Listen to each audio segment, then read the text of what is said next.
ओम।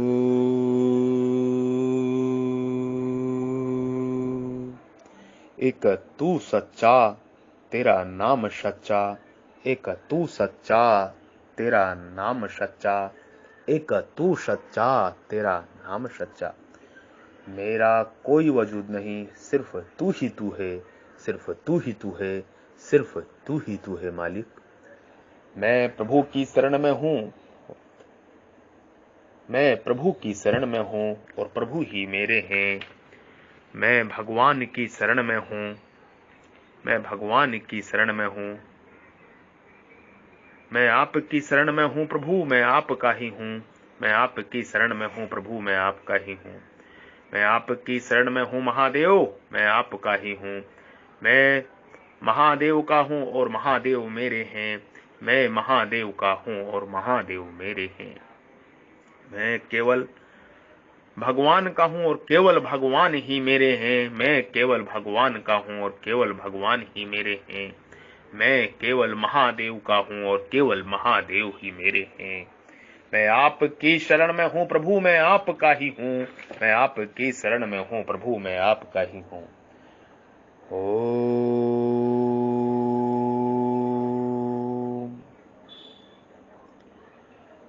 तविमो पुरुषो लोक है क्षर क्षर सक्षर एवं चा क्षर सर्वाणि भूतानि कूटस्थयोक्षरा उच्यते। इस संसार में क्षर नाशवान और अक्षर अविनाशी, ये दो प्रकार के ही पुरुष हैं। संपूर्ण प्राणियों के शरीर क्षर और जीवात्मा क्षर कहा जाता है। द्वैमे पुरुषों लोके क्षर शरम यहाँ लोक के पद का संपूर्ण संसार का वाचक समझना चाहिए। इसी अध्याय के 17वें श्लोक में जीवलोक के पद का भी इसी अर्थ में आया है। इस जगत में दो विभाग जानने में आते हैं, शरीर आदि नाशवान पदार्थ, जड़ और अविनाशी जीवात्मा चेतन। जैसे विचार करने से स्पष्ट प्रतीत होता है कि एक तो प्रत्यक्ष दिखने वाला शरीर है और एक उसमें रहने वाला जीवात्मा है। जीवात्मा के रहने से ही प्राण कार्य करते हैं और शरीर का संचालन होता है। जीवात्मा के साथ प्राणों के निकलते ही शरीर का संचालन बंद हो जाता है और शरीर सड़ने लगता है। लोग उस शरीर को जला देते हैं, कारण कि महत्व नाशवान शरीर का नहीं, प्रत्युत उसमें रहने वाले अविनाशी जीवात्मा का है। पंच महाभूतों आकाश, वायु, अग्नि, जल और पृथ्वी से बने हुए शरीर आदि जितने पदार्थ हैं वे सभी जड़ और नाशवान हैं। प्राणियों के प्रत्यक्ष देखने में आने वाला स्थूल शरीर स्थूल समष्टि जगत के साथ एक है। 10 इंद्रिया, 5 प्राण, मन और बुद्धि, इन 17 तत्वों से युक्त सूक्ष्म शरीर सूक्ष्म समष्टि जगत के साथ एक है। और कारण शरीर स्वभाव, कर्म, संस्कार, अज्ञान कारण समष्टि जगत मूल प्रकृति के साथ एक है। मूल प्रकृति के साथ एक है। ये सब क्षरणशील नाशवान होने के कारण क्षर नाम से कहे गए हैं। वास्तव में विशिष्ट नाम से कोई वस्तु है ही नहीं, केवल समिष्ट संसार के थोड़े अंश की वस्तु को अपनी मानने के कारण उसको वैशिष्ट कह देते हैं। संसार के साथ शरीर आदि वस्तुओं की भिन्नता केवल राग, ममता आदि के कारण मानी हुई है, वास्तव में है नहीं। मात्र पदार्थ और क्रियाएं प्रकृति की ही हैं, इसलिए स्थूल, सूक्ष्म और कारण शरीर की समस्त क्रियाएं क्रमशः स्थूल, सूक्ष्म और कारण शरीर समिष्ट संसार के हित के लिए ही करनी है, अपने लिए नहीं। जिस तत्व का कभी विनाश नहीं होता और जो सदा निर्विकार रहता है, उस जीवात्मा का वाचक यहाँ अक्षर पद है। प्रकृति जड़ है और जीवात्मा चेतन परमात्मा का अंश होने से चेतन है। इसी अध्याय के तीसरे श्लोक में भगवान ने जिसका छेदन करने के लिए कहा था, प्रभु ने जिसका छेदन करने के लिए कहा था, परमेश्वर ने जिसका छेदन करने के लिए कहा था, उस संसार को यहाँ 4 पद से और 7वें श्लोक में भगवान ने जिसको अपना अंश बताया था, वह जीवात्मा को यहाँ अक्षर पद से कहा गया है। यहाँ आए 4 अक्षर और पुरुषोत्तम, ये तीनों ही शब्द गीता में तीनों लिंगों में आए हैं। इससे यह समझना चाहिए कि प्रकृति जीवात्मा और परमात्मा, प्रकृति जीवात्मा और परमात्मा, प्रकृति जीवात्मा और परमात्मा ना तो स्त्री है, ना पुरुष है और ना नपुंसक ही है। वास्तव में लिंग भी शब्द की दृष्टि से है, तत्व से कोई लिंग नहीं है। लिंग भी शब्द की दृष्टि से है, तत्व से कोई लिंग है ही नहीं। क्षर और अक्षर दोनों से उत्तम पुरुषोत्तम, क्षर और अक्षर दोनों से उत्तम पुरुषोत्तम नाम की सिद्धि के लिए यहाँ भगवान ने क्षर और अक्षर दोनों की पुरुष नाम से कहा है। क्षर सर्वाणि भूतानि, इसी अध्याय के आरंभ में जिस संसार वृक्ष का स्वरूप बताकर उसका छेदन करने की प्रेरणा दी गई थी, उसी संसार वृक्ष को यहाँ क्षर नाम से कहा गया है। यहाँ भूतानि पद प्राणियों के स्थूल सूक्ष्म और कारण शरीर का ही वाचक समझना चाहिए, कारण कि यहाँ भूतों को नाशवान बताया गया है। प्राणियों के शरीर ही नाशवान होते हैं, प्राणी स्वयं नहीं। अतः यहाँ भूतानि पद जड़ शरीर के लिए ही आया है। कूटस्थाक्षर उच्यते, इसी अध्याय के 7वें श्लोक में भगवान ने जिसको अपना सनातन अंश बताया है, प्रभु ने जिसको अपना सनातन अंश बताया है, उसी जीवात्मा को यहाँ अक्षर नाम से कहा गया है। उसी जीवात्मा को यहाँ अक्षर नाम से कहा गया है। जीवात्मा चाहे जितने शरीर धारण करे, चाहे जितने लोकों में जाए, उसमें कभी कोई विकार उत्पन्न नहीं होता। वह सदा ज्यों का त्यों रहता है। गीता के 8वें अध्याय का 19वां और 13वें अध्याय का 31वां श्लोक, इसलिए यहाँ उसको कूटस्थ कहा गया है। गीता में परमात्मा और जीवात्मा दोनों के स्वरूप का वर्णन प्राय समान ही मिलता है। जैसे परमात्मा को 12वें अध्याय के 3रे श्लोक में कूटस्थ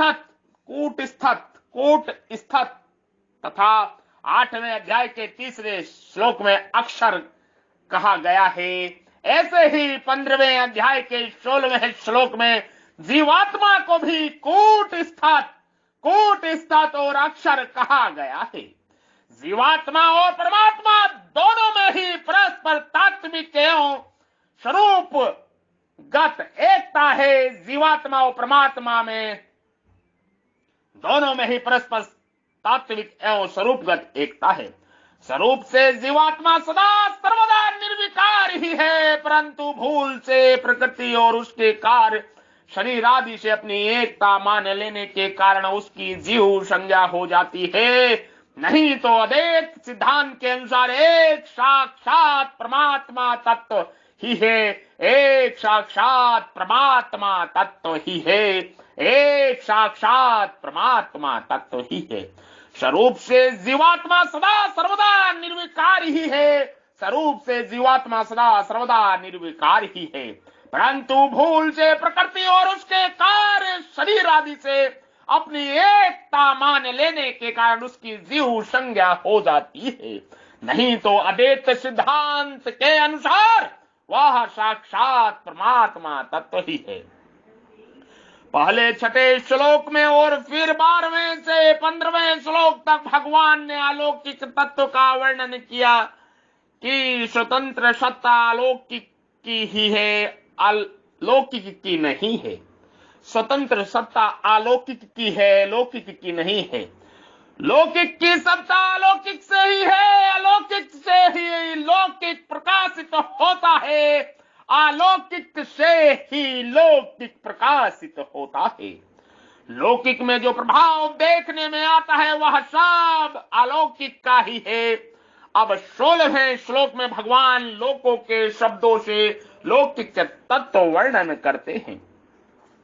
जगत क्षर तथा जीव अक्षर, जगत क्षर और जीव अक्षर दोनों लौकिक हैं। जवामी पुरुषम लोके क्षर अक्षराय, और भगवान इन दोनों से विलक्षण अर्थात अलौकिक हैं। उत्तम पुरुष सत्ता, कर्म योग और ज्ञान योग, ये दोनों योग मार्ग भी लौकिक हैं। कर्म योग और ज्ञान योग, ये दोनों योग मार्ग भी लौकिक हैं। लोक सीमा सिद्धि विद्या निष्ठा, क्षर को लेकर कर्म योग, क्षर को लेकर कर्म योग, अक्षर को लेकर ज्ञान योग चलता है। क्षर को लेकर कर्म योग और अक्षर को लेकर ज्ञान योग चलता है, परंतु भक्ति योग अलौकिक है, परंतु भक्ति योग अलौकिक है, परंतु भक्ति योग अलौकिक है। जो भगवान को लेकर चलता है, जो प्रभु परमेश्वर ईश्वर को लेकर चलता है, 7वें अध्याय में वर्णित अपरा प्रकृति को यही क्षर नाम से, परा प्रकृति को यहाँ अक्षर नाम से कहा गया है। अपरा प्रकृति को यहाँ क्षर नाम से और परा प्रकृति को यहाँ अक्षर नाम से कहा गया है। पदार्थों और क्रियाओं को संसार का मानना कर्म योग है, प्रकृति का मानना ज्ञान योग है और भगवान का मानना भक्ति योग है। इनको चाहे जिसका माने, पर ये अपने नहीं है, या तो मानना ही पड़ेगा। गीता में 4 अक्षर और पुरुषोत्तम, गीता में 4 अक्षर और पुरुषोत्तम, इन तीनों का एक साथ वर्णन भिन्न भिन्न नामों से इस प्रकार हुआ है। क्षर अपरा प्रकृति अधिभूत कर्म क्षेत्र महद ब्रह्मा योनि, अक्षर परा प्रकृति अध्यात्म अधिदेव क्षेत्र गर्भ बीज, पुरुषोत्तम अहम ब्रह्मा अधियज्ञ माम अहम पिता। गीता में 4 अक्षर और पुरुषोत्तम का वर्णन तीनों लिंगों में मिलता है। उदाहरणतः क्षर क्षरा पुलिंग, अपरा स्त्रीलिंग, महद ब्रह्मा नपुंसकलिंग, अक्षर जीवभूत पुलिंग, जीवभूताम स्त्रीलिंग, आध्यात्म नपुंसकलिंग, पुरुषोत्तम भर्ता पुल्लिंग, गति स्त्रीलिंग, शरणम नपुंसकलिंग, शरणम नपुंसकलिंग।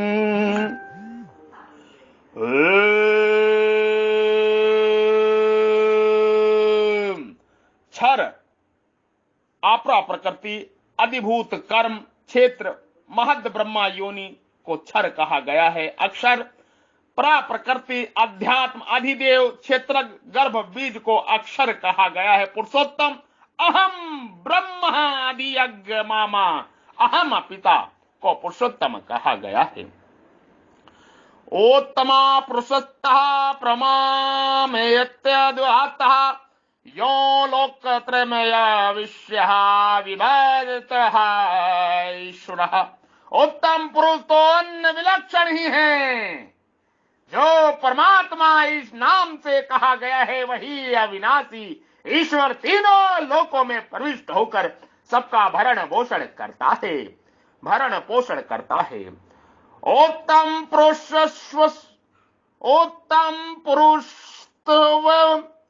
पूर्व श्लोक में 4 अक्षर, 2 का वर्णन करने के बाद भगवान यह बताते हैं कि उन दोनों से उत्तम पुरुष तो अन्य ही है। दे अक्षरे ब्रह्म परे तवा न त विद्या विदे निहत्र यथा गुणे सरम तप्त विद्या हमरंता तो विद्या विद्या विदे सतः यस्तु सोह। यहाँ अन्य पद परमात्मा को अविनाशी अक्षर जीवात्मा से भिन्न बताने के लिए नहीं, प्रत्युत उससे विलक्षण बताने के लिए आया है। इसलिए भगवान ने आगे 18वें श्लोक में अपने को नाशवान क्षर से अतीत और अविनाशी अक्षर से उत्तम बताया है। नाशवान क्षर से अतीत और अविनाशी अक्षर से उत्तम बताया है। परमात्मा का अंश होते हुए भी जीवात्मा की दृष्टि या खिंचाव नाशवान क्षर की ओर हो रहा है। इसलिए यहाँ भगवान को उससे विलक्षण बताया गया है। परमात्मे यदा दुहातः, उस उत्तम पुरुष को ही परमात्मा नाम से कहा जाता है। उस उत्तम पुरुष को ही परमात्मा नाम से कहा जाता है। परमात्मा सब निर्गुण वाचक माना जाता है, जिसका अर्थ है परम श्रेष्ठ आत्मा अथवा संपूर्ण जीवों की आत्मा। उस श्लोक में परमात्मा और ईश्वर दोनों शब्द आए हैं, जिसका तात्पर्य है कि निर्गुण और सगुण सब एक पुरुषोत्तम ही है। निर्गुण और सगुण सब एक पुरुषोत्तम ही है। यो लोकत्रायमाविश्य विभयत्वम् ईश्वरः, वह उत्तम पुरुष परमात्मा तीनों लोकों में अर्थात सर्वत्र समान रूप से नित्य व्याप्त है। यहाँ विभूत्य पद का तात्पर्य है कि वास्तव में परमात्मा ही संपूर्ण प्राणियों का भरण पोषण करते हैं, पर जीवात्मा संसार से अपना संबंध मान लेने के कारण भूल से संसारिक व्यक्तियों आदि को अपना मानकर उनके भरण पोषण आदि भार अपने ऊपर ले लेता है। इससे वह व्यर्थ ही दुख पाता है।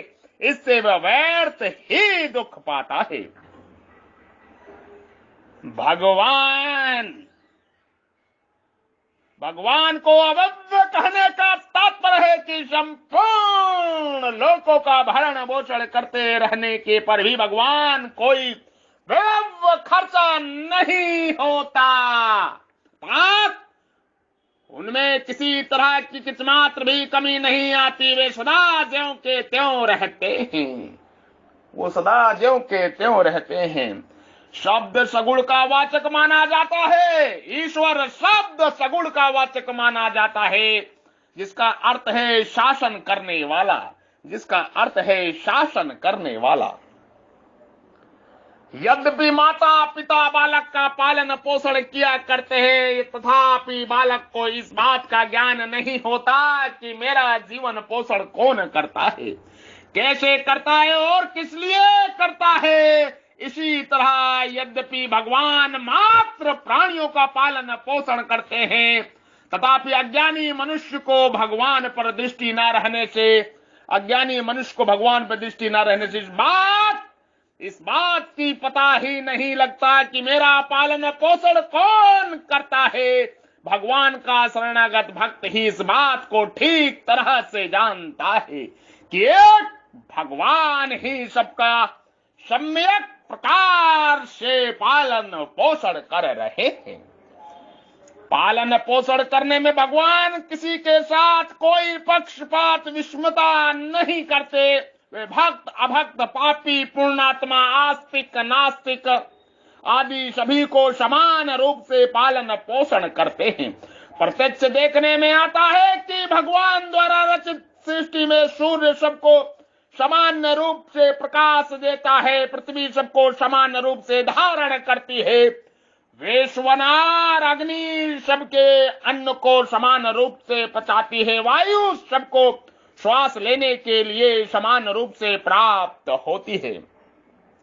अन्न जल सबको समान रूप से तृप्त करते हैं, इत्यादि इत्यादि।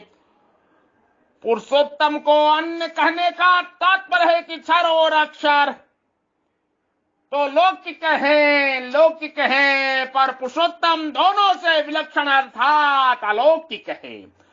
अतः परमात्मा विचार के विषय नहीं है, परमात्मा प्रभु विचार के विषय नहीं है। प्रत्युत श्रद्धा विश्वास के विषय है, प्रत्युत श्रद्धा और विश्वास के विषय है। परमात्मा के होने में भक्त संत महात्मा वेद और शास्त्र ही प्रमाण है। अन्य का खुलासा भगवान ने आगे के श्लोक में किया है। यो लोक्त्रा यमा विषयः, इन पदों में 12वें 15वें श्लोक का भाव आ गया है। मनुष्य का कर्तव्य तो मनुष्य लोक में है, पर भगवान का कर्तव्य तीनों लोकों में है। वास्तव में भगवान का अपना कोई कर्तव्य नहीं है, फिर भी वे केवल जीव के हित के लिए कर्तव्य करते हैं। गीता के 3 अध्याय का 22वां 23वां और 24वां श्लोक, पूर्व श्लोक में वर्णित उत्तम पुरुषोत्तम साथ अपनी एकता बताकर अब साकार रूप से प्रकट भगवान श्री कृष्ण अपना अत्यंत गोपनीय रहस्य प्रकट करेंगे। श्री कृष्ण स्वयं अपना गोपनीय रहस्य जीव के सामने प्रकट करेंगे। आगे के समागम में इस पे चर्चा होगी, इस सत्यवाणी का उपदेश होगा, समागम सत्संग होगा, भजन कीर्तन होगा। आप सभी बने रहें, मोक्ष मुक्ति की ओर, सच्ची सफलता की ओर यात्रा करें। मनुष्य जीवन अनमोल है, सिर्फ एक बार मिलता है, इसको व्यर्थ ना गवाएं। इस शरीर रूपी यंत्र से आगे की यात्रा हृदय निर्मल विनम्र बनके, उदार बनके, दयावान बनके, दानशील बनके, परोपकार परमार्थी बनके आगे की यात्रा लोक हित के लिए सफल करें।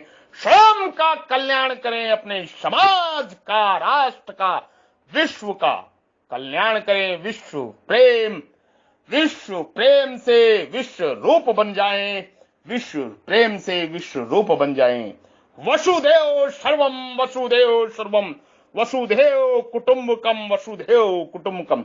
समस्त वसुधैव ही मेरा परिवार है, समस्त वसुधैव ही मेरा परिवार है, समस्त जीव ही मेरा परिवार है, समस्त जीव ही मेरा परिवार है।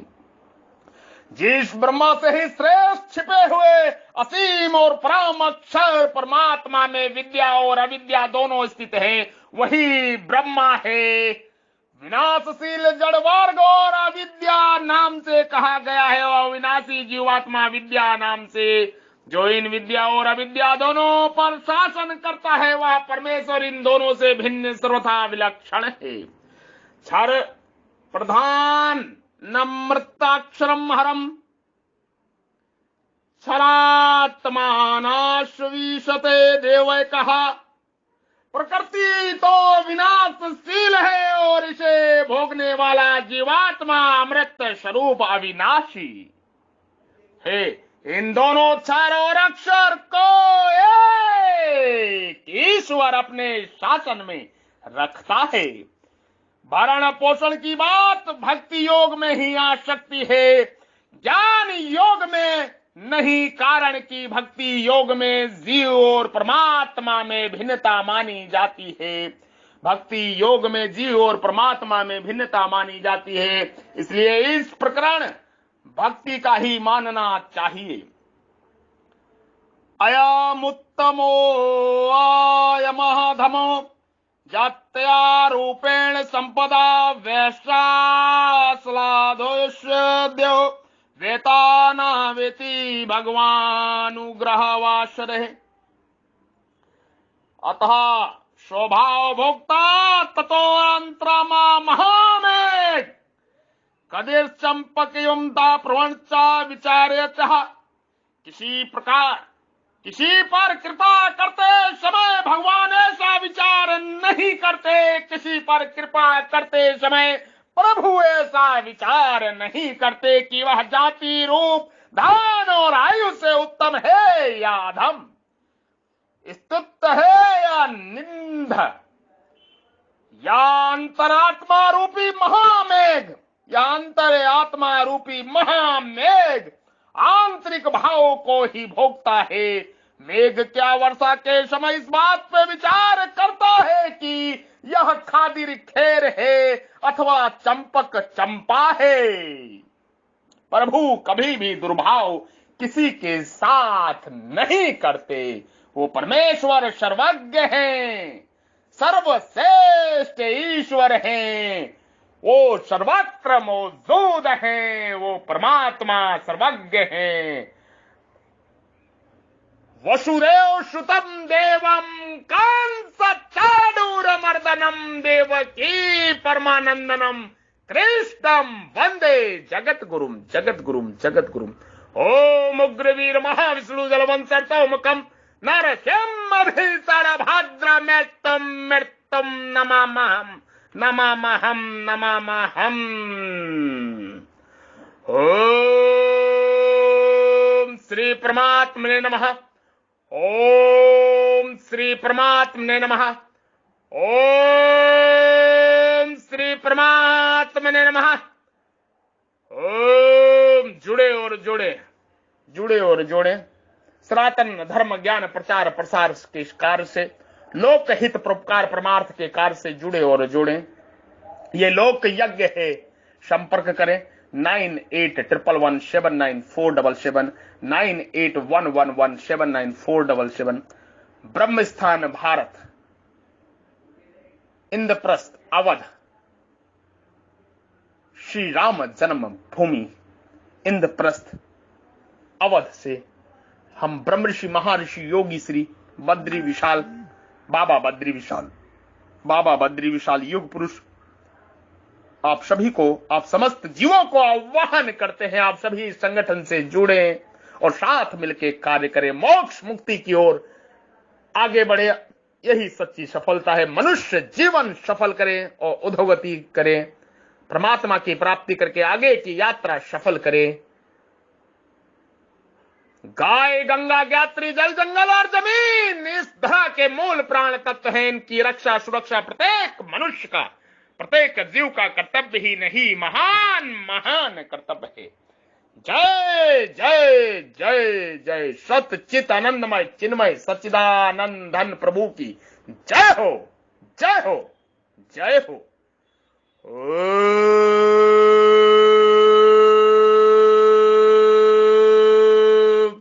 जय सनातन धर्म।